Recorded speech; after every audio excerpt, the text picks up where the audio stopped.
It began with a house that shouldn't have been there. Ethan Hale found it just before dusk, standing alone, weathered by time, surrounded by trees that whispered even when the wind was still. Something about it felt unfinished, as if it had been waiting. Inside, the air was heavy. Dust hung motionless in the fading light, like the room had forgotten how to breathe. Every step echoed too long, too hollow. No signs of life. And yet, it didn't feel empty. The hallway stretched ahead, narrow and dim. Lights flickered softly overhead, but something was wrong.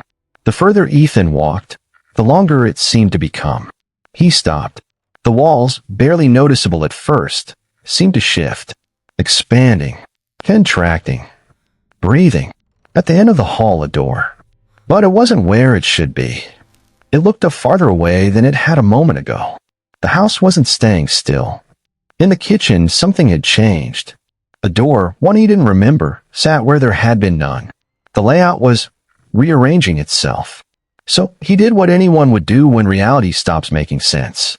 He set up a camera. That night, the hallway stood empty, silent, still. But the camera saw what he couldn't. The walls moved, slowly, silently, sliding apart like something inside the house was opening its eyes. And where there had been nothing, a doorway appeared. Beyond it, a corridor, longer than the house should allow, stretching into darkness that felt endless. Ethan didn't see it happen. Not until later. The glow of his laptop lit his face as he watched the footage, frame by frame, trying to understand what he was seeing. But understanding never came. Only dread. Because the house didn't stop. By morning, there was a staircase, twisting upward into shadows that swallowed the light. It hadn't been there before. He stood at its base, listening. But the silence felt aware. The hallway grew worse. Doors appeared where they shouldn't. Angles didn't line up.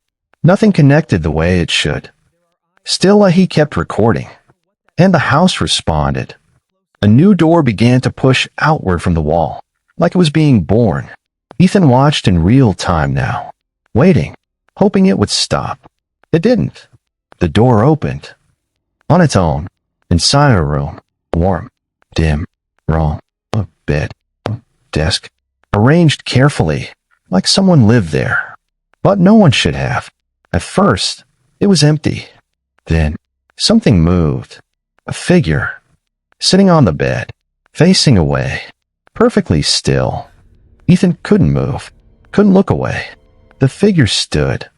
Not naturally. Too slow, then too fast, like time itself couldn't decide how it should move. It began to walk, toward the camera. Each step slightly off, like it wasn't learning how to walk, but remembering incorrectly. Its face unclear, shifting, refusing to be seen. Then, suddenly, it turned, directly toward the lens, as if it knew. The screen erupted into static, and silence returned. Ethan sat frozen, heart racing, mind unraveling. Behind him, something had changed. The hallway, different. A door, now standing where nothing had been before. Slowly, he turned. The door was already open, just slightly. A faint light spilled through the gap, moving across the floor like it was alive. It was waiting, and somehow, he knew it was the same room. Step by step, Ethan moved closer. The darkness inside shifted, not empty, not still. Watching, waiting, he reached the threshold, and stopped, because whatever was inside was no longer behind the camera.